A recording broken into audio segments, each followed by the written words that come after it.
1991, really a great follow-up. You know, we kind of talked about in 1990 how things progressed through the season. You start getting some wins. End of the year, you start winning some games in a row. You finish the year with your first city title, the first city title in I forget what the number was, 13 years. So really coming out and maybe showing to the community, the football community, that, hey, Chaney's back on track. And so after that, you know, we left off the last podcast talking about what your mindset was. Okay, what are your next goals? You win the city. What are your next goals? And what were your thoughts starting the season going into 91? Well, really excitable time then, because coming off of 90 and getting that first city title and knowing the players that we had coming back that performed on that 90 team, and knowing the success that the program was having in the 8th grade and 9th grade program, we were really anticipating having a great year. I mean, we thought that the off season was going well. The program was in gear. The program was starting to mature, and everybody was on the same page. And so, you know, one thing I asked you leading up to this was, you know, this is a great year. I mean, it really is. You going through the season, seeing the highlight film, it's a great year. A lot of great things happened. Did you expect to be as good as you were and have, I guess, game after game, have the success? It's kind of a trap question, but we expect. I could generally say that we expected to be good, and you know, and I've told you this a number of times. We went into the season with the same thoughts as far as how we come out of the gate, how we come out of the blocks, and that was, you know, if we could get 2 out of the first 3, that would be a great start. Okay, that would be a great indicator of how we can finish the year. Were we thinking playoffs at that point? I think we were just thinking about being better than we were in 90.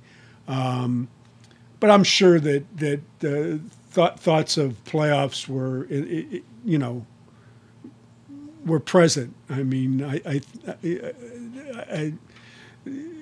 there's no question that entered into our mindset. And when we started the way we started, and I was starting to say this, but we always started the year, especially once we started to have some success, you know, we could realistically be 0-10, or realistically we can be 10-0. And that was a question I was going to ask you, because I remember that. Can we be 10-0? Yeah. Could we be 0-10? Yeah. Yeah. Because of how tough the schedule was. Right. So, but we were anticipating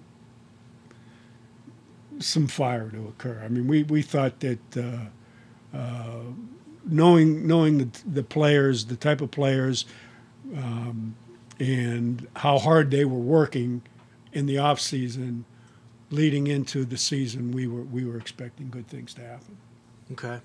And so, obviously this year, before we really get into the granular part of it, you go 9-1, right? You go 9-1. You lose a tough one at the end of the year, which we'll talk about. But you start the year According to West Side Saga, I counted 47 players. And I couldn't tell whether that was 10 through 12 or freshmen in the picture. I don't think it was. I think it was probably 47 players, maybe on picture day. And then maybe it kind of changed from there. Once again, you have the usual suspects at coaching. You have Mike Popio. Steve Zielinski is coming on the scene there. Mike Capizzulo, Bill Miller, Alan Mikovich, Paul Lamongi, Will Bagnola, and Waslin, who I think was a player the year before. Is that George Wallison? Yeah. Yeah, Wallison. So,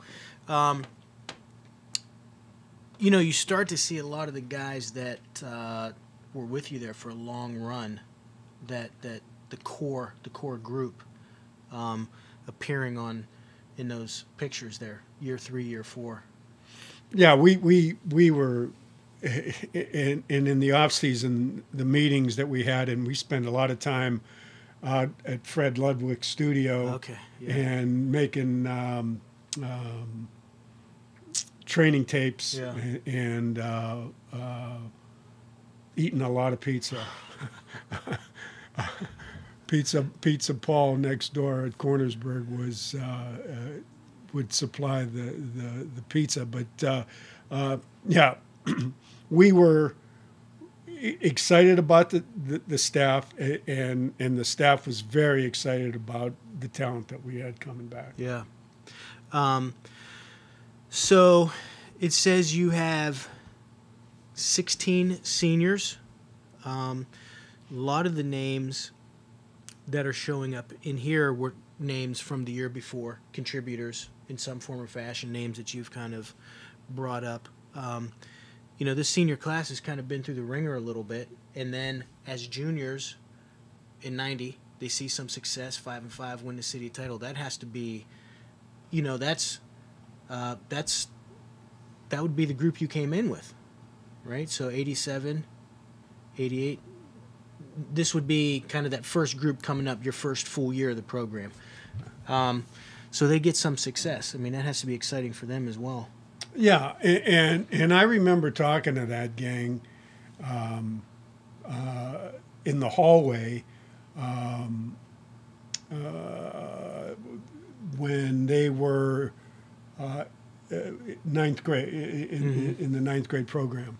And they were having success, and telling them about, we were talking about getting into the playoffs then. Yeah. I can remember that conversation. And they were an excitable group, and they really, really, really performed exceptionally well for us, and led us to one of the best seasons that Chaney ever had. Yeah. So let me ask you this: when you were struggling at the varsity level, and playing tough, but not really having success, how were your younger programs doing? Like, were the freshman programs showing signs of being really competitive, or there's? Yeah, and I think we talked about this earlier. Once we got our people in place, Okay. And the program started to filter down into those programs, and we were all doing the same things, and we were all in the same direction. I think that we expected that progression to occur. You're good in the 8th grade.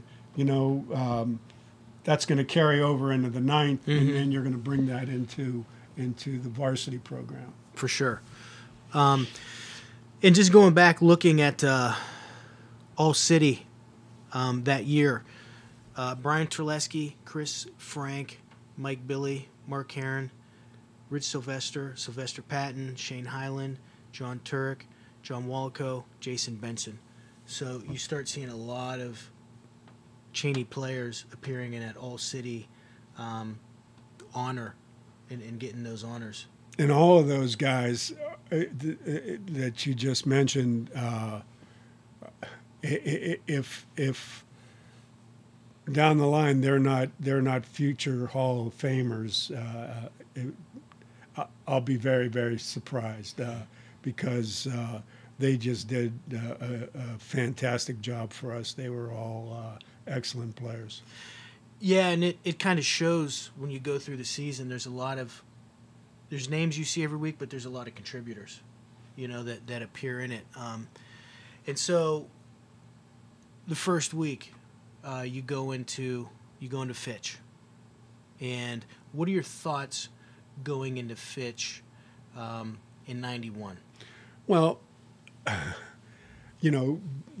utmost respect for Dave Hartman and his staff and their program.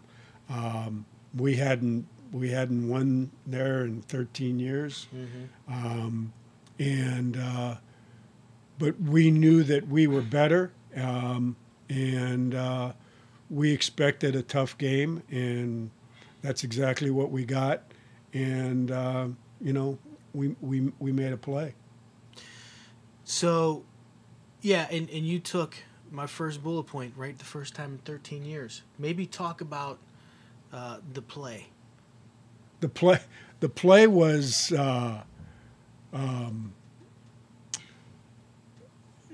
late in the game. We were down. We needed to score, and we had Rick Havrillo was under center, and we had a 90 drop pass called. We were looking to throw downfield, and Rick dumped it to Patton, who was a valve, and Tim Needham made a big block in the open field, and Sylvester took it all the way in. Okay. Hey, Braden, can you hear that on the microphone? I think so. No. Okay. So, yeah, and I think reading the article from the Vindicator, it was 14-13. They Fitch kicks a field goal, and then that happens late. That play happens late in the game. Is that? Yes, yes. Yeah, I mean, it was right at the end of the game. Yeah. I mean, that was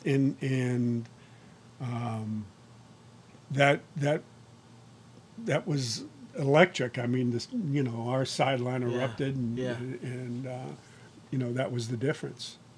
I was thinking about this, and you've talked about it many times on here, and not in Keelan even talked about it, Hivory game being away. Was there ever conversation or thought to try and get that Chaney Fitch game down YSU to kind of have like I know it's not home for Chaney, so to speak, but that was where we would play the home games? Well, I lobbied for it every year, actually. Did you?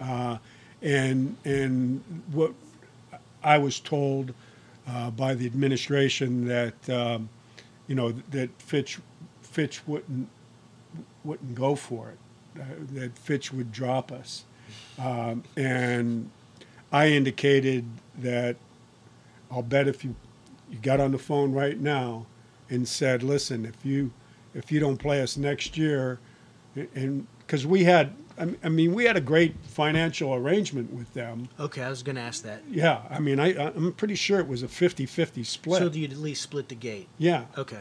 And my thought was, why not, bring it to YSU, and the Fitch people will come, and the Chaney people will come, and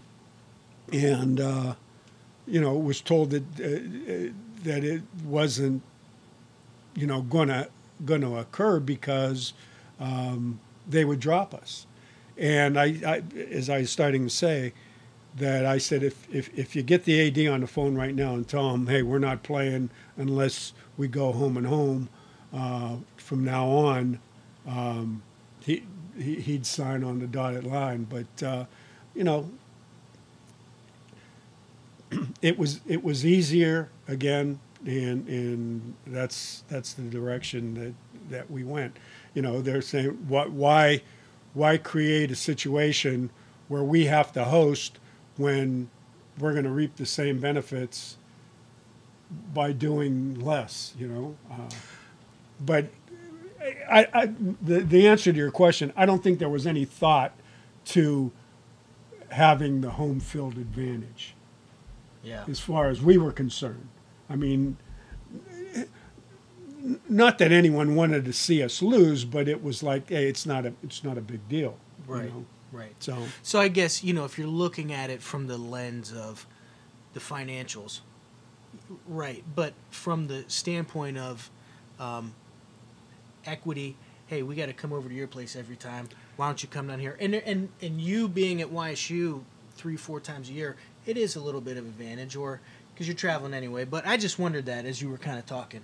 Yeah. I mean, because that was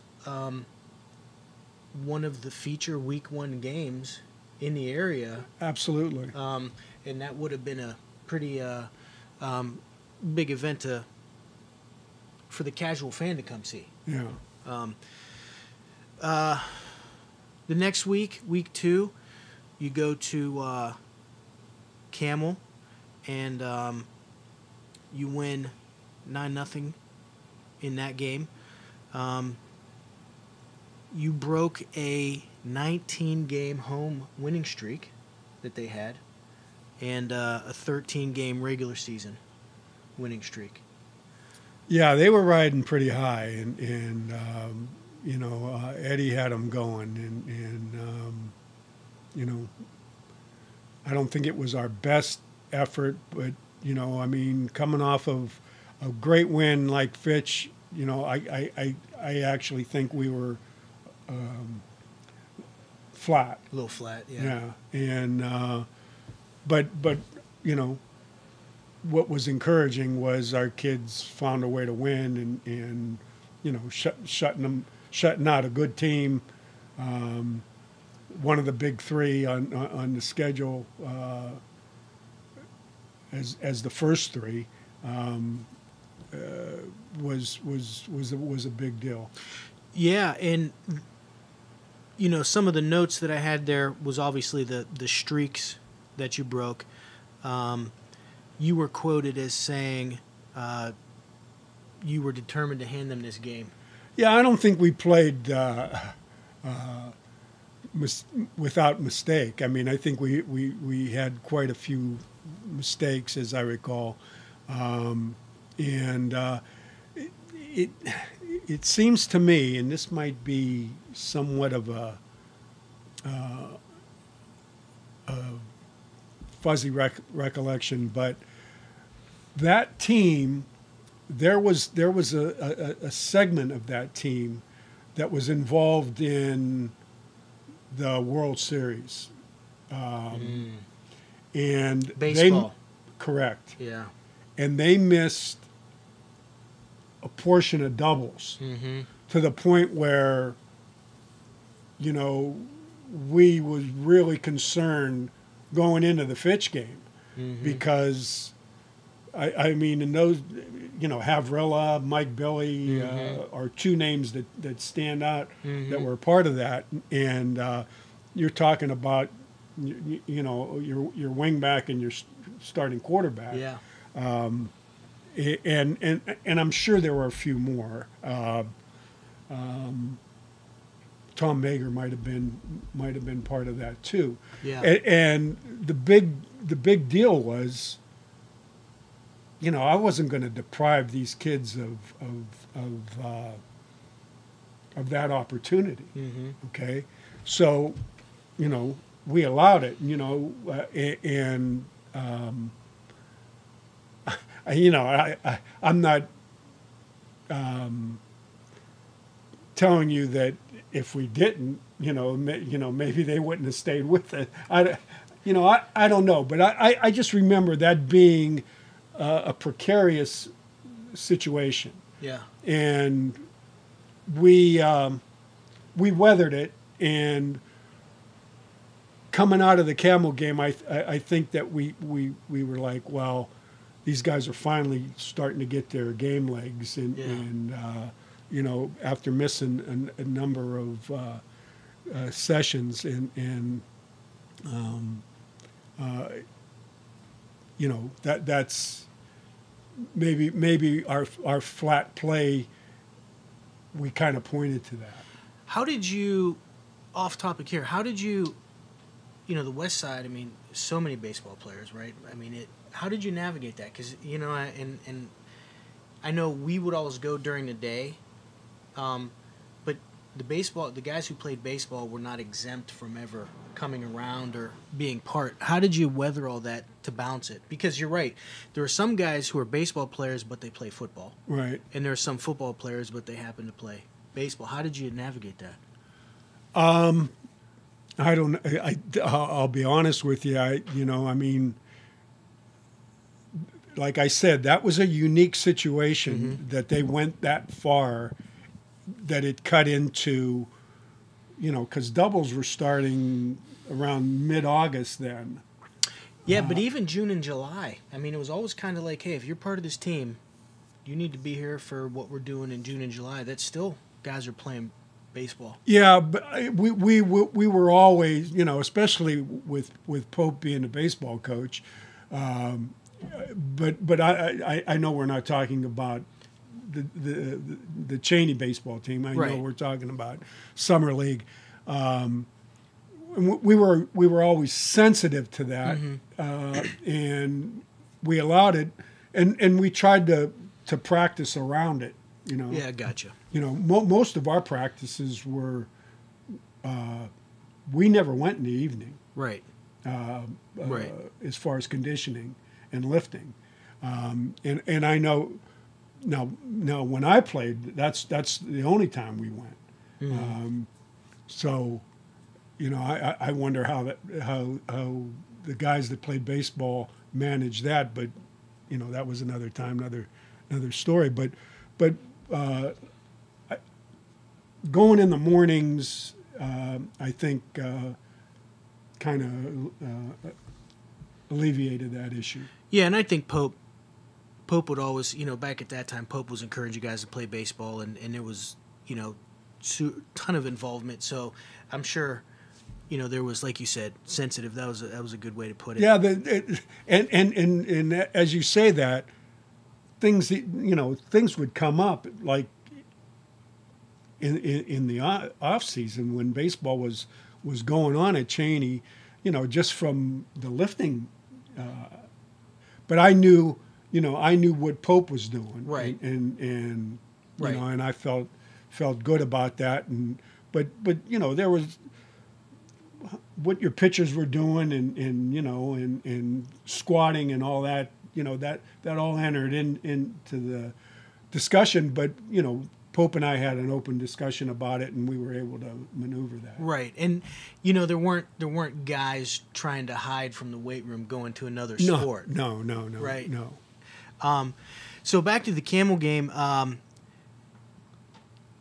The Vindicator has it as Patton having rushing for 100 yards, Taylor for 56. Benson goes for 42 and also has a pick. So, and if I remember correctly in that article, I think your point about trying to hand in this game was speaking offensively. You made some really good comments regarding the defensive performance. Yeah, right. Anytime you shut out a good Camel team, that's a feather. So I'm spewing out negatives in maybe in the Vindicator, but feeling really good about defensively. Right. So what was when I was kind of reading this, how was the environment at Camel? Was that still a tough place to play at that time? it it was, and I'm sure some old timers out there can relate to this. When I was a player at Chaney, at everybody in the winter would go ice skating down at Lake Glacier. Okay. That was the big hangout. Right. Well, there was a major fight down there between Camel and the West Side Chaney. Okay. And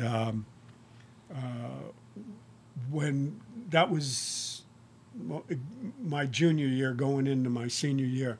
My senior year, we ended up losing the Camel in the second game, 14-6 or 13-6 or something like that. And they were all standing in that area at the end of the where you go into the locker room. Yeah. Because their locker room was right across. Yes. Across from you. Yes. And chanting Glacier Lake. And I remember telling the team that back then, that this is really a tough place to play. And I actually coached ninth grade there when I first got out of Mount Union, and Eddie Klein hired me as the ninth grade coach, and so my mother was a Washko and a Camel person, and had a lot of relatives there, so it was a real intimidating place. Yeah, and I mean it was they loved Camel and they hated whoever came in, and they let you know it. Yeah, you know. Right.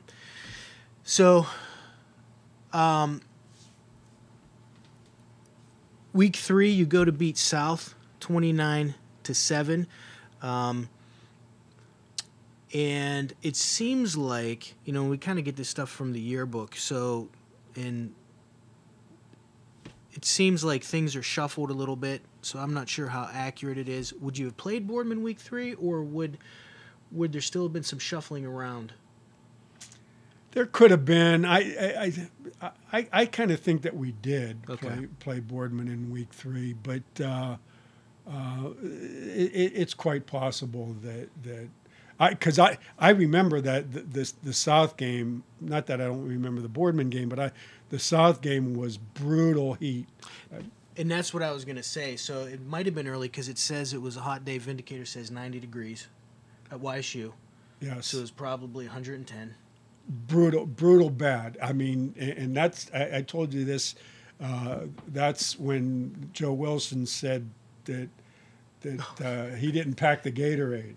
And I gave him $50 or $100 or whatever, and said, go buy all from the Fast Check across the street. And so that's what we had. But I'll let you go into your next question, because I have the answer to. I know you're going to ask about Demesco thinking he can wear us down. So you're quoted. You're quoted in the Vindicator as saying, this is going to be a conditioning game, and you feel good about your team's conditioning, which goes back to the Red Angelo era, right? And just how you were raised, and so having these conversations with you, going through all these podcasts, and just having that kind of in the forefront of your mind. We talked to Dick Angle, and he says, that Red Angelo was ahead of the game conditioning wise, and I just thought it was funny when Demesco's quoted in the paper. He says, we thought we could wear them down at halftime, and he says actually it turns out that they wore us down. He was beside himself, and when I tell you they were dropping, the South kids were dropping like flies. I mean, they were down every play. There was somebody down, and Ron would run out and like look over it like I was turning the heat up or something, I mean, it was giving us, some breather, but there's no question questioning that our conditioning paid off, and our kids weathered all that heat, and the South kids really struggled with it. Yeah, it's and when you see that, right, as a player, I think at halftime it was a close game. Yes. And it ends up being 29-7, so you kind of pull away in the second half. When you're in that nip-tuck game and you see those guys start going down, it's like it's a feeding frenzy. It's the blood and the water. You start building off that. But I thought that was funny, how thought he was going to wear you down. The following week, you go to East Liverpool. East Liverpool, you beat East Liverpool 22-13. Patton rushes for 214 yards, a TD. The offense goes for 392 yards as a whole, which, significant improvement from the previous couple years. And Benson has another pick. So really good day against, at that time, East Liverpool was a really strong football program. And yeah, I'm pretty sure that Bob Fair was the coach at the time. We had scrimmaged them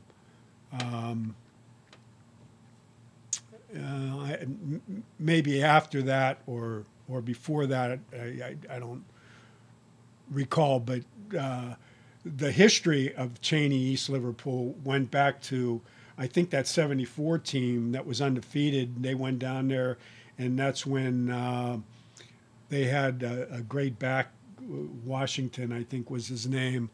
And, I mean, there was all kind of hoopla on that game.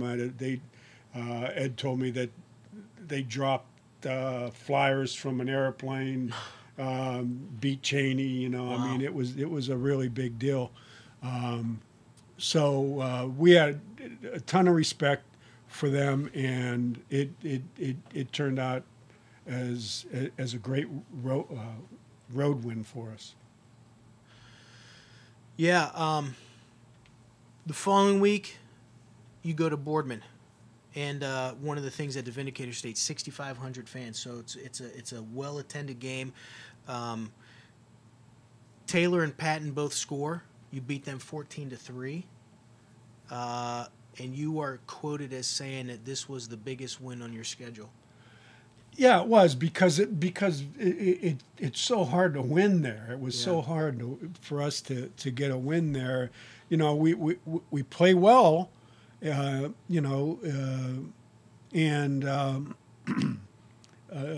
it was tough.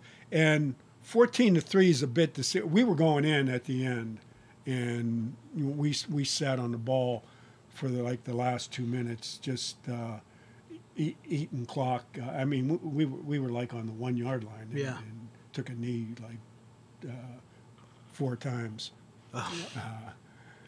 And so a couple of weeks ago, you talked about having Bourne showing a lot of respect for your program, and you having a lot of respect for him, and you mentioned, you kind of took a knee, just to not show him up. Right, exactly.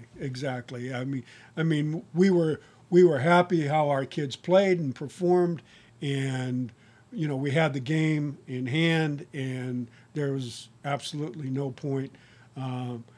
There would have been no justification, even allowing one of your younger kids to score. I mean, wouldn't have proved anything. It would. I think it would have been disrespectful. Yeah.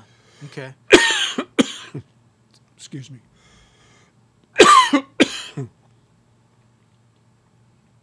Good? Yeah. Okay. Well, beauty of editing. So, Patton and Taylor seem to be running the ball real well. What are you doing offensively to kind of get them off, or are you just running 34-35 and the O-line's just road graders? What's your, if you remember, what you're calling? Offensively, our offensive line was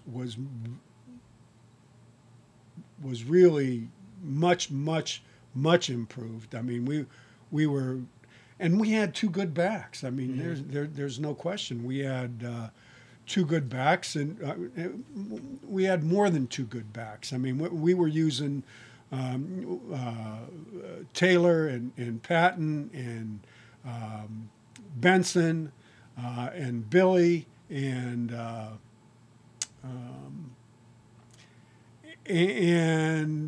you know, we had Terleski as a tight end, Frank as a tight end, you know, so we were able to run 34 and 35, as you said, off tackle power, and our signature toss. And we were also able to throw the ball. I mean, I'm not suggesting that we were throwing it all over the place, but having Rick under center, Rick Havrilla, you know, gave us the dimension of, you know, throwing the football some, you know, which was taking some pressure off the running game. And, you know, having someone like Mark Herron throwing quick screen to him and slant and right.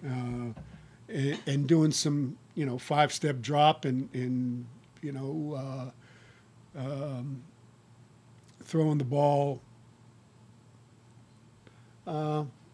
mid-range throws. I mean, we weren't doing a lot of throwing deep. So the offense was really coming alive, and I think the Boardman game really, because we knew how good defensively they were. Yeah, and so, you know, were you running any 12 follow or quarterback? No. With that wasn't Rick. You know, Rick was baseball, basketball guy. You know but don't misread what I'm saying. Really became a good football player for us. Yeah, he was just a great athlete. Yes, he was. And you know, heady. You know, and I remember him always talking about the game within the game and all those, the psychology that came along with it. So I imagine, you know, he really brought that to the table at quarterback. Great leader and a winner, and the kids followed that. Yeah. I mean, the kids, you know, when he talked in the huddle, I mean, they listened. I mean,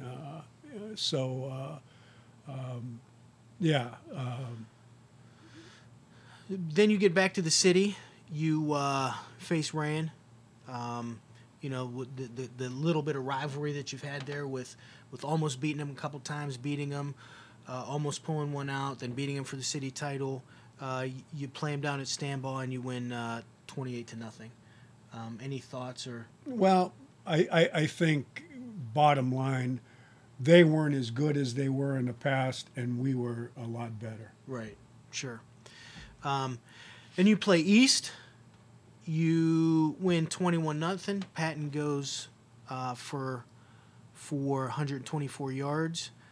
Benson scores, and a new back, Grossen, scores. And it's noted that you lost DeMont Taylor with a broken hand at that point in that game. Yeah, and that's when Pat Grossen, you know, became our other running back, you know, with Sylvester, and we ended up getting DeMond back, playing with a rubber cast, but that didn't last. Yeah, I mean, it was, you know, again, East wasn't as good as they had been, and we were a lot better. Yeah, and one of the names that I read in there, which I think we talked about in 89 or 90, was Darnell Bracey, who was a great player, goes on to play at YSU, playing quarterback, so he goes 14 for 27 for 140, and it said they had 5 net rushing yards. So obviously, you know, you put him in a position where you take away one aspect, they got to wing it around a little bit. Yeah. Then I it's, had a lot of those kids in junior high when I was teaching at North. North was the junior high feeder. okay. So a lot of those kids I had, as seventh graders. Yeah, yeah. And then you come on and coach against them. Then you go to play Wilson. You beat Wilson 34-6. There's really no article. I don't know if there's any thoughts you have or. It was. Again, it was. I remember it being a Saturday afternoon. For some reason, we played them on a Saturday afternoon, and it wasn't much of a game as far as it being close. I mean, we were in control right away and kind of just snowballed. So at this point, you are 8-0.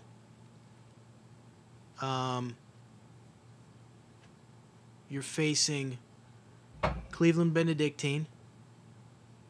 And what are your thoughts, right? You're 8-0. I think you probably anticipated, being in a good position in the city, right? You beat Fitch, you beat Camel, you beat Boardman. Those have been the ones that are really, kind of like you've said, the benchmarks. That's going to, the barometer of what the season might be. What do you think in 8-0? My thoughts are this, okay? We're 8-0. We just beat 3 teams that we should beat, okay? Kids are feeling pretty good. The kids are playing hard. The kids are getting better. But we're going on the road. We're taking an undefeated team to go up and play a storied program. Right. Under a legend of a coach, Augie Basu, who's at the end of his career.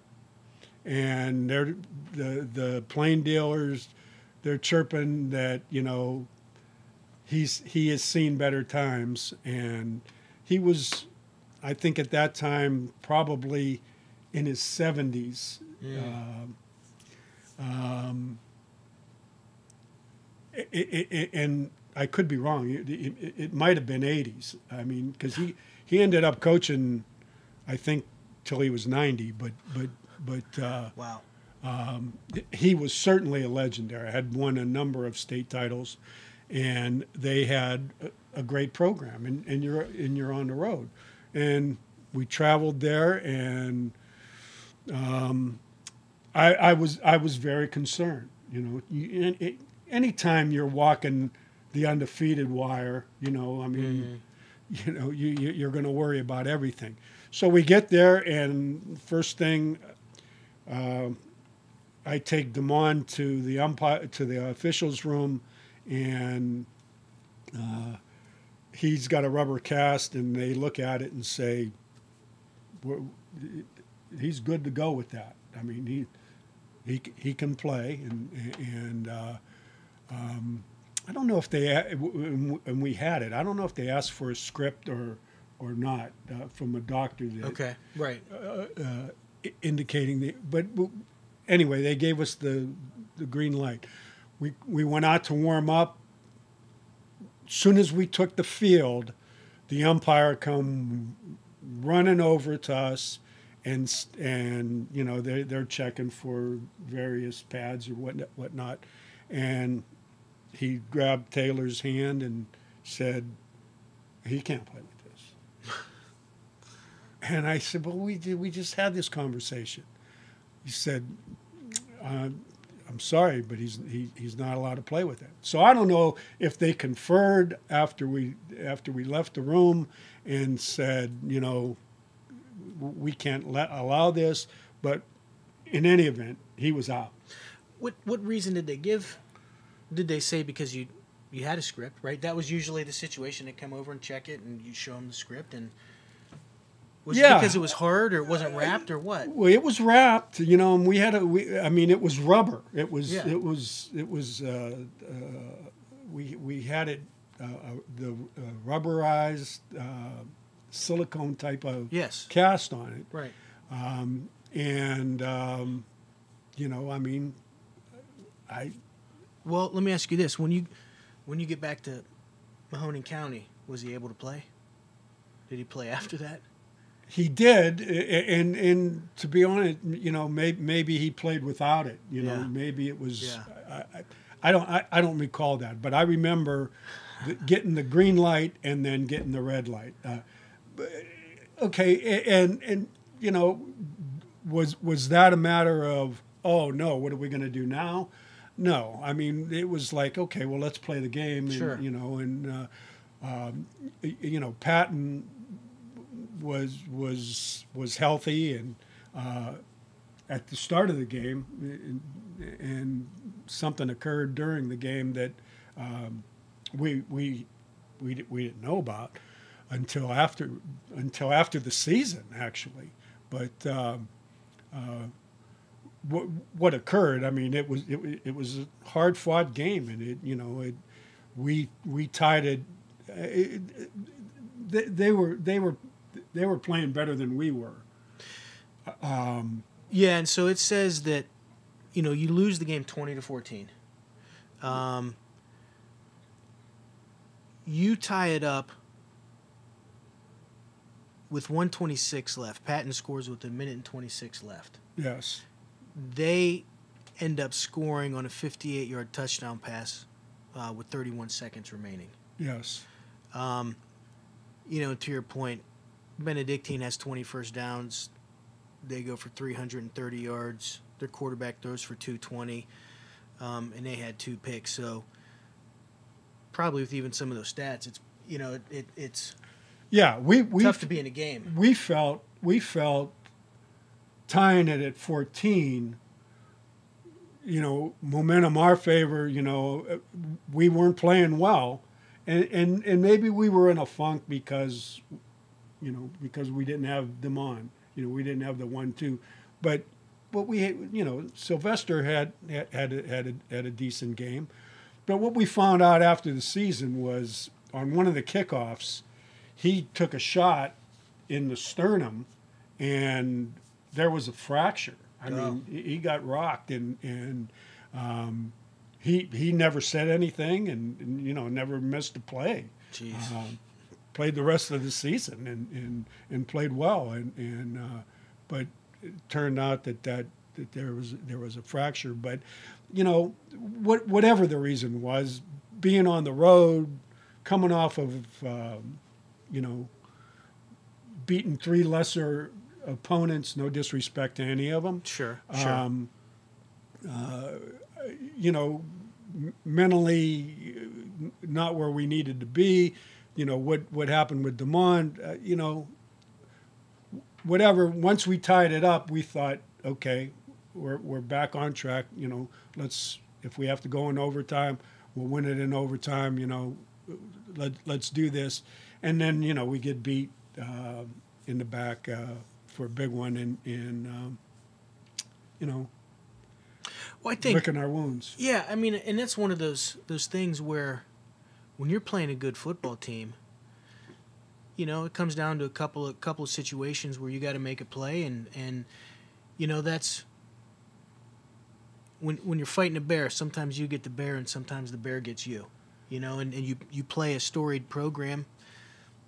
And when you have a 1-2 punch like, you know, a Sylvester Patton and a DeMond Taylor, where you're really not missing Right. much, Yeah. puts a lot of onus on the one kid. No, for sure. I mean, I think even just psychologically, if it's unconscious, you know, people have to know that. I would assume. Did DeMond play defensively as well? No, not much. Okay, so just even getting reps and during the week and the psychology of it. So, you know, now you're 8-1, and I don't have it in the notes, but I think the Vindicator said that, you know, you played Howland week 10, and that you needed a win to get into playoffs is what it kind of alluded to, and you know, I'm sure you don't remember that specific thing, but that was at least the conversation in the Vindicator. Yeah, we knew, or at least we felt, and maybe as a result of what was in the Vindicator, that we win, we're in. Mm-hmm. Okay, and a couple of things happened during that game. One of my grade school coaches, my mom and dad were at the game, and there was an ambulance towards the end of the game, and you think the worst, and I was assured that that they were fine, and turned out who it was one of my grade school coaches, Joe Kramer, who was phenomenal. Ended up passing from brain cancer, but I think he had an episode. Okay. And the ambulance took him. But anyway, there was that, and I remember a kid that they had as an outside linebacker who would dance after every play. I mean, he would jump up and and I didn't think that he was really all that good. Right. And I remember telling the coaches, we're just going to run at him all night. and we did, successfully. And it was a great, bottom line, it was a great win, and we knew as a result of it that we would be heading into the playoffs. So, and and you'll attest to this, I believe, you'll admit to it. I think one of your strengths was, you watch film and you see that guy that you need to attack. There's no question. It's like shark in the water. You smell, they smell that blood, and I don't want to come off as savagery here, but the reality was, and people watch film differently. I look for that weakest link, so to speak. Well, yeah, right. Some kids, I call it false bravado. Mm-hmm. And when you hit them where it hurts, that, Mm-hmm. and it's like, until they surrender, we're going there. Yeah, until they stop dancing, right? Yeah, until the dancing stopped early in that week.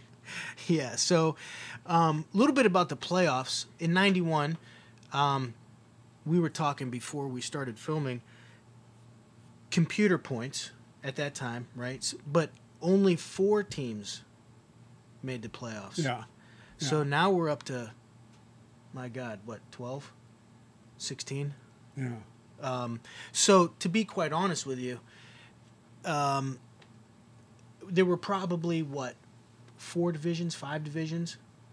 I would guess at that time. 4 to 5 divisions.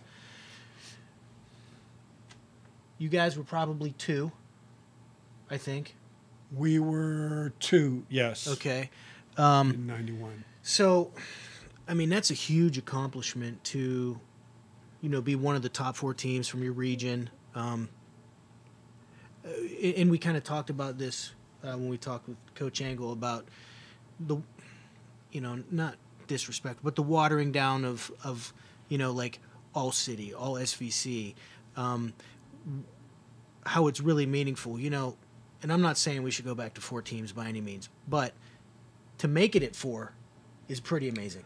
Yeah, really an excitable time from the point of you're not knowing whether you're really in until they notify you. Right. Okay, until you get the phone call, and then, so you're waiting, and then you get the phone call and say, congratulations, you're in, and then it really starts to take off. The media is contacting you, and they want to come out to the school and do an interview. Vindicator, same, and you're calling the coaches and telling them, we gotta meet at the school, and you're calling the opponent and arranging film exchange and meeting a halfway point. Right. And then it's just all kind of things just start going, and like I said, an exceptionally anxious time, and you really don't have a chance to savor anything at that point because you're so busy, because there's so many things going on. But all part of the excitement. Yeah, so you get you draw Steubenville, who you're no stranger to, right? From 87, 88, 89, right? The first 3 years are a struggle, and you play nip-tuck with them. Yeah. And so now you get them in the playoffs, and it is at, ironically, East Potter Field, down in East Liverpool. Yeah. Vindicator says that there are 8,000 fans at the game, so it's got to be a great environment. Great. Just thoughts on that game. You end up losing to Steubenville 28 to 12. Yeah, and I'm fairly sure that we scored first. Came out unbalanced. Looked that we hadn't shown much. Mm-hmm. And caught them, I think, a little bit off guard. And because they were very, very talented. And, we, like I said, opening possession, right down the field, we score, we're feeling pretty good. And it was a good game. And says you got 2 fumbles in the first quarter. Yeah. 2 turnovers real early. Yeah. Which really gave us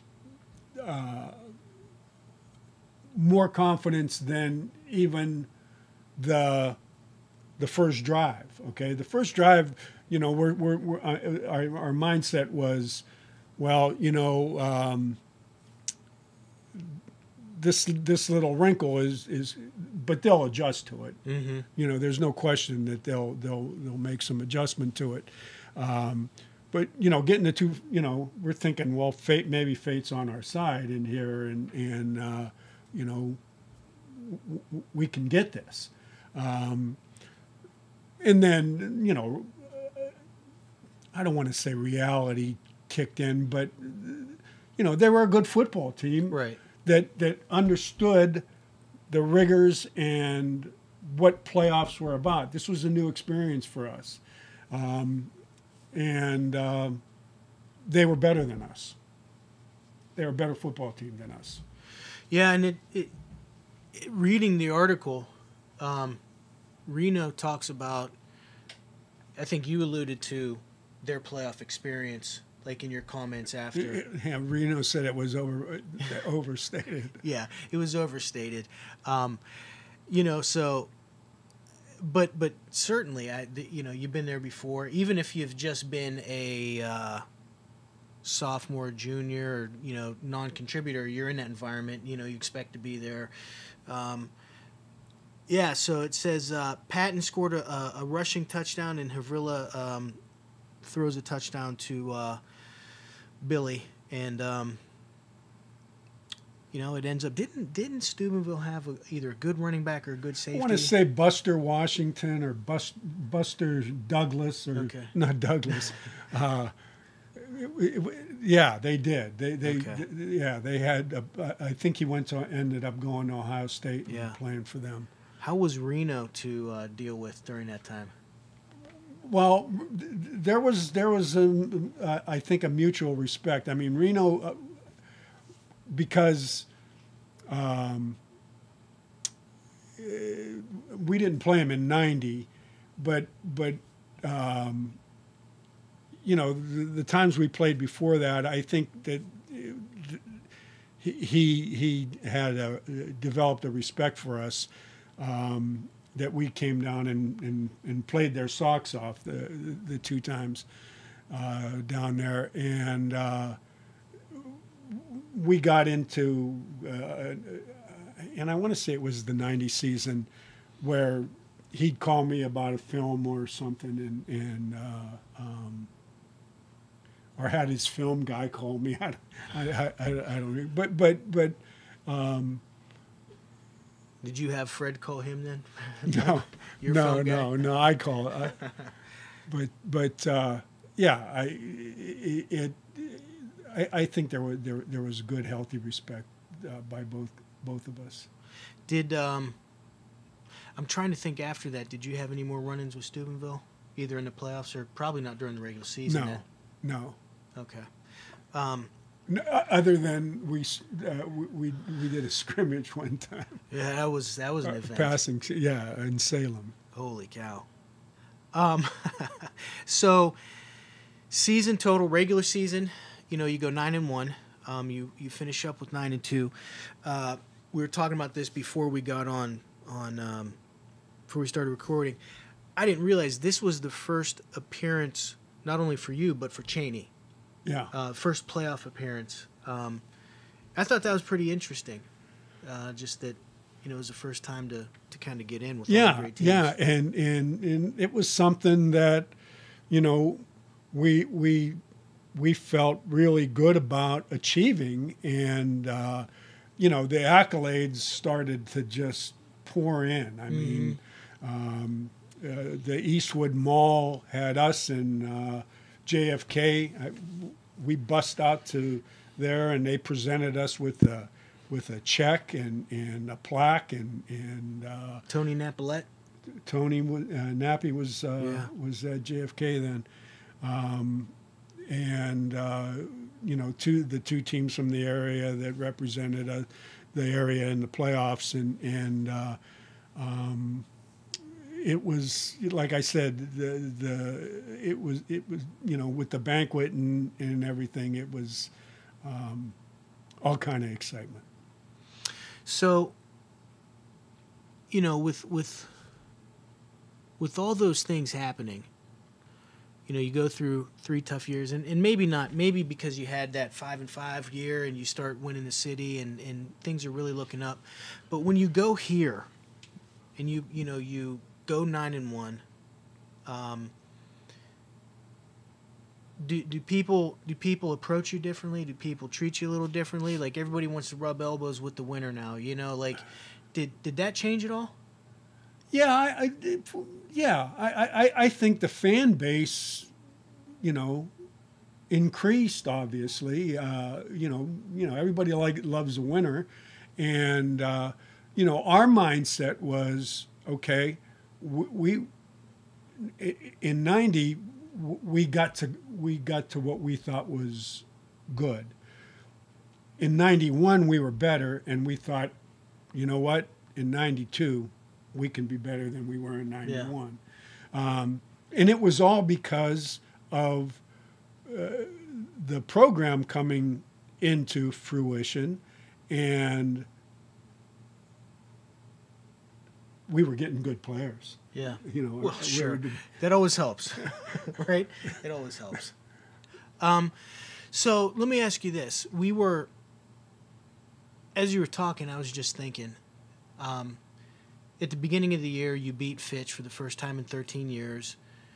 You beat Camel for the first time in a while, and they're kind of king of the hills, you know, in the area. They're up. You beat Boardman.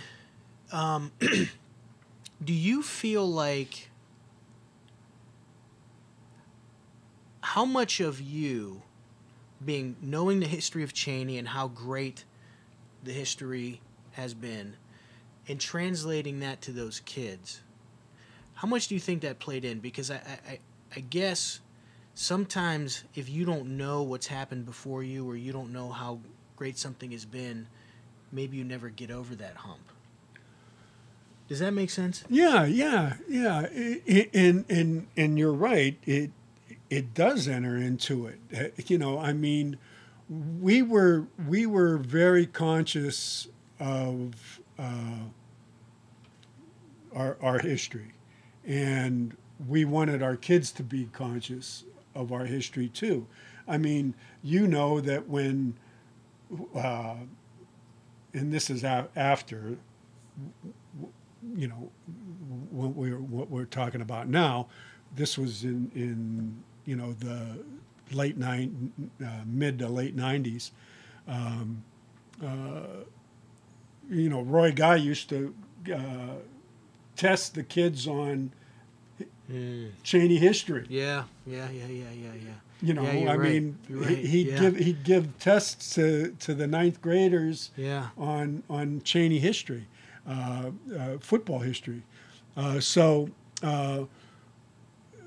And I've told you, our kids knew who Red Angelo was. They knew who Ed Matey was. They knew who Chess McFee was. They knew who Mabel McFee was.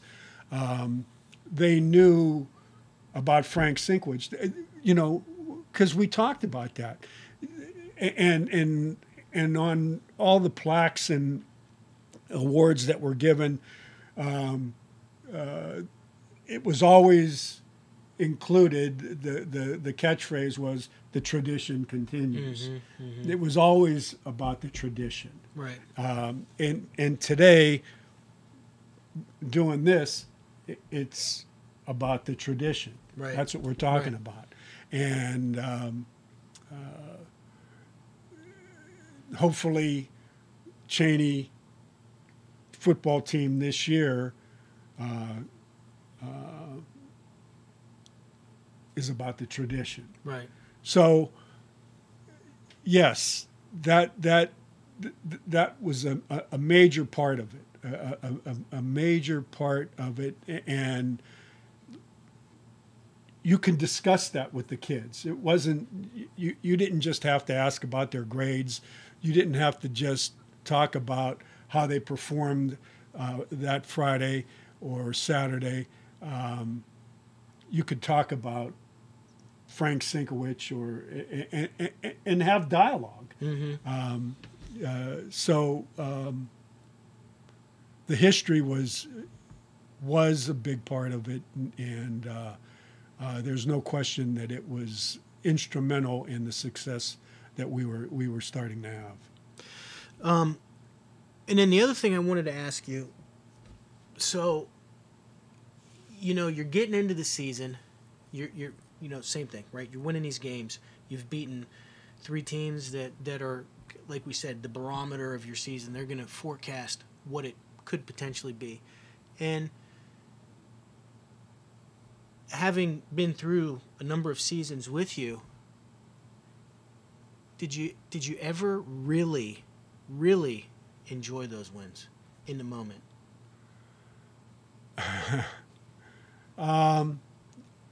Yes, but not as much as, and any coach would you know this, any coach will tell you that after the fact is when you really take time to reflect. Right. You're too busy to really swish it around in your mouth. Yeah. When it happens, you can enjoy it, and I can remember big wins, and right after it, say, okay, well, let's enjoy it right now, but you know, it's back to work. Right. You know. Right.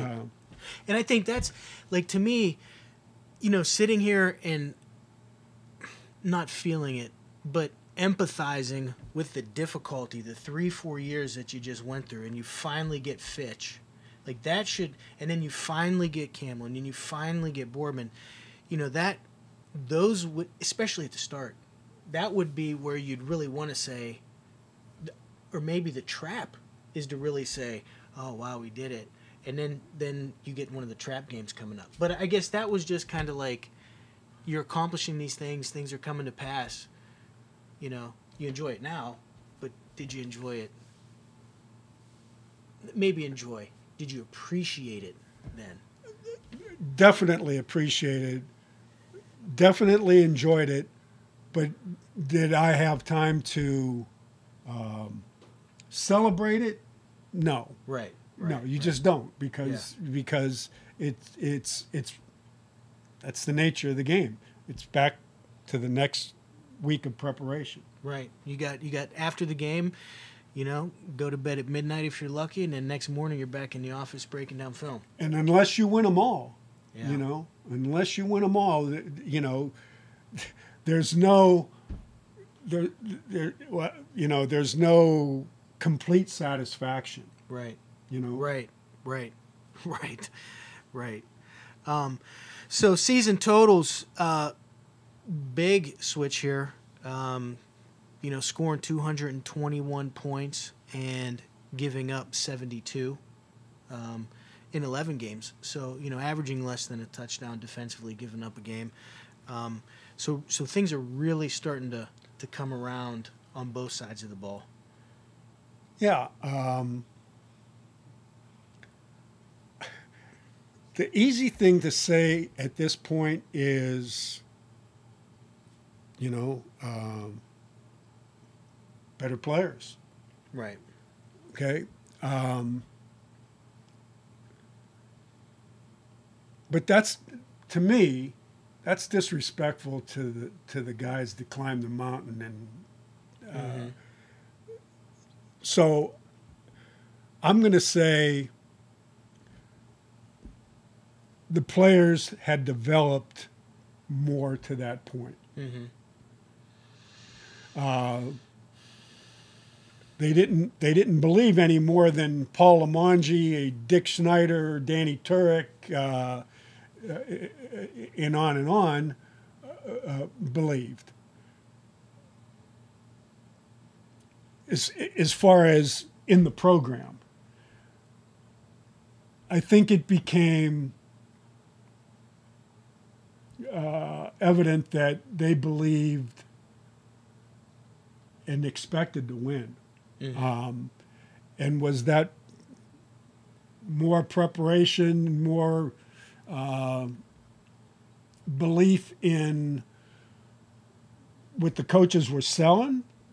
You know, I don't know. I mean, that's a question that, you know, maybe a lot of coaches ask themselves. But the facts were that we were performing better, and I think I think the best and safest way to answer that question is, why did that occur? Is because we were all growing more. Well, you know, and I'm not. I mean, I'm just stating facts, and this is what you've said before, right? How much better were you year 4 than you were year 1? So the point being, there's enough accountability, right? Like, you were putting your staff together. You started calling the offense. You probably had not called the offense before. So you were developing into the role, like you had said. Yeah. And that's a factor as well. Yes, absolutely. And I'm very glad you brought that up. There's no question that, and I just said this, the growth of our staff was instrumental in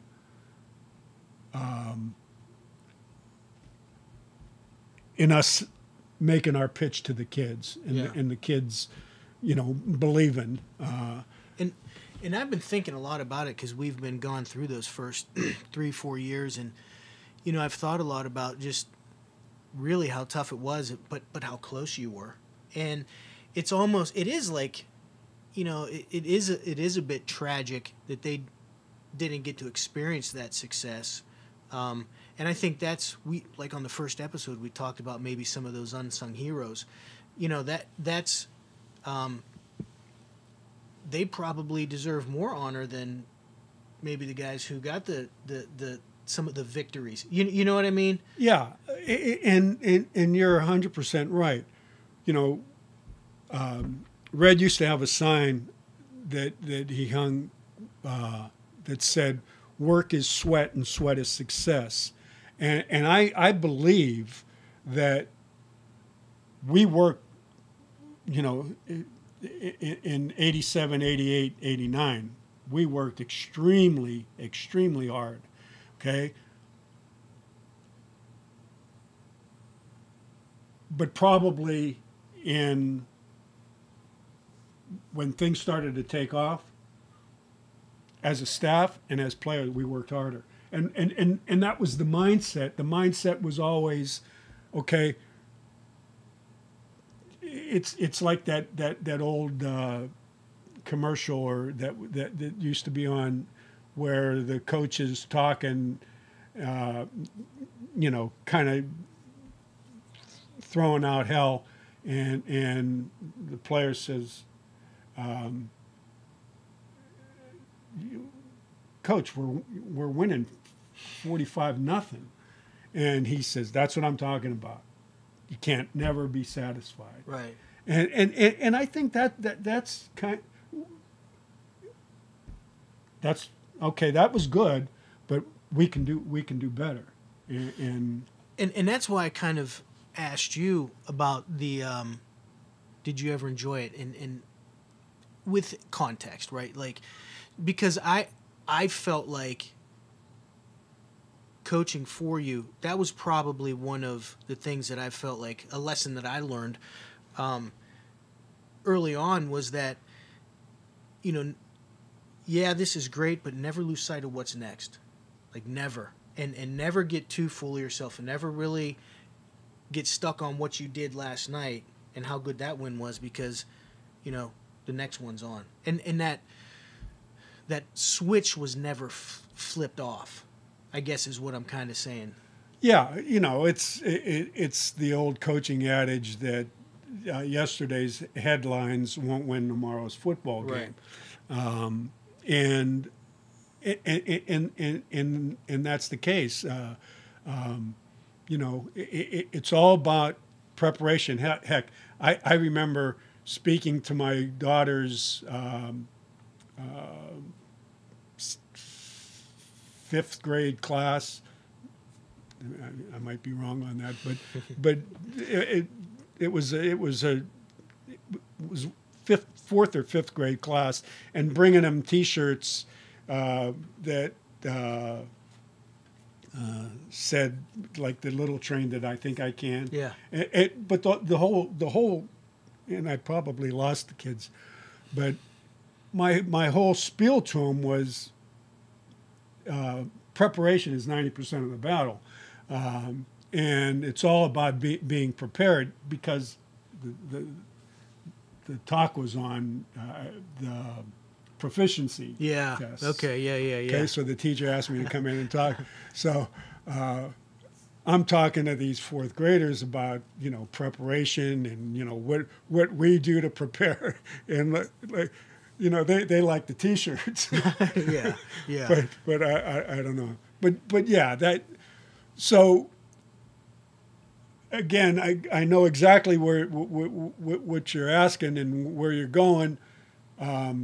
When our season, when 91 ended, okay, it was like, yeah, thanks, you know, I appreciate the sentiments, thank you, you know, oh, we got this accolade, that accolade, whatever, but the reality is the cheers are going to die down, and we have another season, the next season, to prepare for, and you know, we're going to get to work right away.